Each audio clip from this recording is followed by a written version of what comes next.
With franchises like the MCU and books constantly being made into live-action versions, there will always be a market for taking something we see on the page to the big screen. Some franchises are very successful, with ones such as Harry Potter and Batman, but not every live-action version works well on screen. With films like Thor: The Dark World and the Twilight series, for instance, they generally have negative responses. And for me personally, animation is just as strong as live-action, and I want to prove that by reviewing a great film from 2018 in Spider-Man Into the Spiderverse, proving that animation is and should be taken just as seriously and sometimes be an improvement on making a page-to-screen adaptation.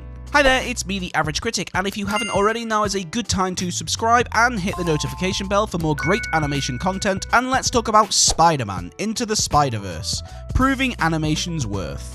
So first off, I must start out by saying that I have no issues with live-action versions of comic book and literature, but when watching Into the Spider-Verse, I realised how this film really shows how awesome animation is. The obvious thing this film does very different than other animated movies is the animation. With its comic book style, it truly brings out the comic book drawings to life in a fully rendered computer image, and it is gorgeous to look at. You see, where something like the MCU, while still great, does face issues of having to appear more realistic. Captain America's suit looks incredibly different to his on-screen counterpart, and even something as simple as an action sequence feels massively different. Films like Shang-Chi, who in my opinion have some of the best filmed action sequences of all the MCU films, are limited by the fact that, well, it's real. But compared to something like, well, this...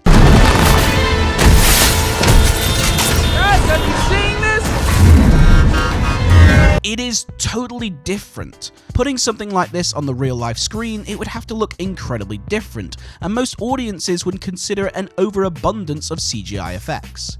This is what something like animation does for the audience. It allows your disbelief to be softer and more open to crazier ideas. Real-life action films have to stick to a code of real-life physics, whereas in animation films there's a bit more leeway.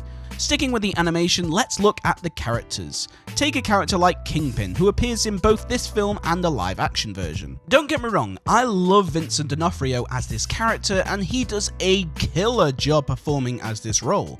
But let's face it, if you physically wanted to make him look exactly like his comic book character, you would have to use an overuse of out-of-place practical and special effects. Kingpin is drawn and seen as this towering giant with the size that dwarfs most modern men and animals, but works fantastically well as a drawing because there is a sense of caricature and style. Kingpin doesn't just have to act like his character, he has to look like his character. If his main personality is being a strong, overruling dictator, then he must reflect that in his design. Again, not saying that the live-action version doesn't do this, but it is definitely limited. Compared to something like this film's version, there is a clear winning favour of his look reflecting the personality. Spider-Man Into the Spider-Verse does this amazingly well with all of its characters. Every single design element reflects their personalities. Miles, despite gaining access to superhuman strength, still looks remarkably thin and more his age. Using someone like Tom Holland as so far the MCU's only Spider-Man, yeah, I know, but you know what I mean. Tom Holland still looks like this. You can see he has the muscles and the look that these actors generally have to look a certain way to play these roles. But Miles still looks like a kid his age and his look. When people ask who is your favourite Spider-Man, does that just have to include Peter Parker? Because Miles Morales in this film is a very high contender. And even if you just said who's your favourite Peter Parker, the PlayStation 4 version in my opinion is still the best, and guess what?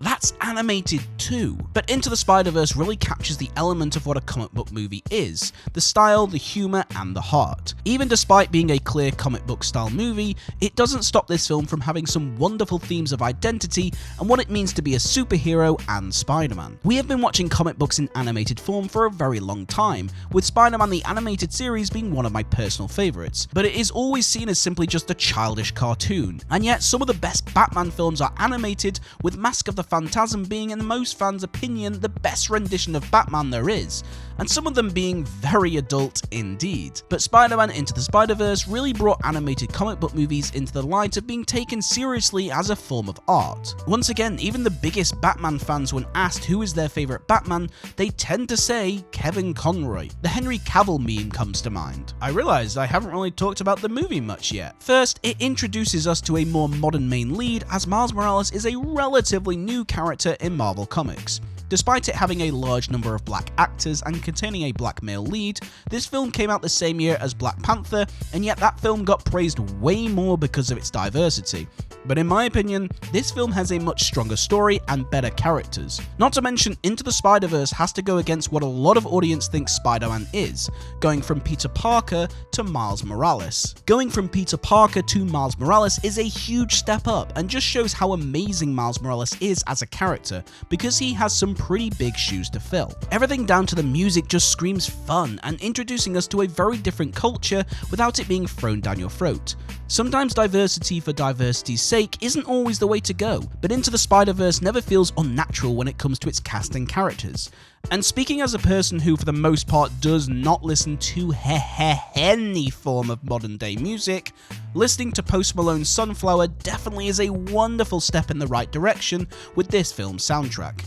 Even though I could not name any other song by this artist, sorry Post, the soundtrack is awesome. But you really enjoy seeing a different culture engrossed in a character you already know.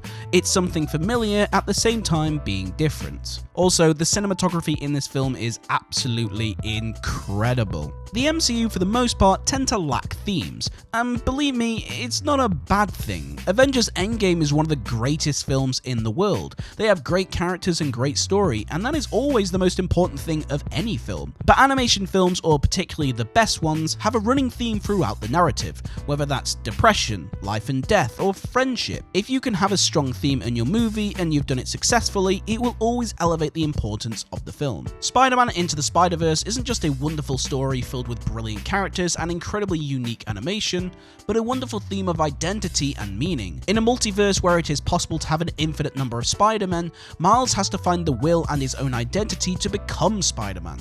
It's a wonderful way for him to look at himself almost like a mirror, where perhaps you see a version of yourself you know you can be.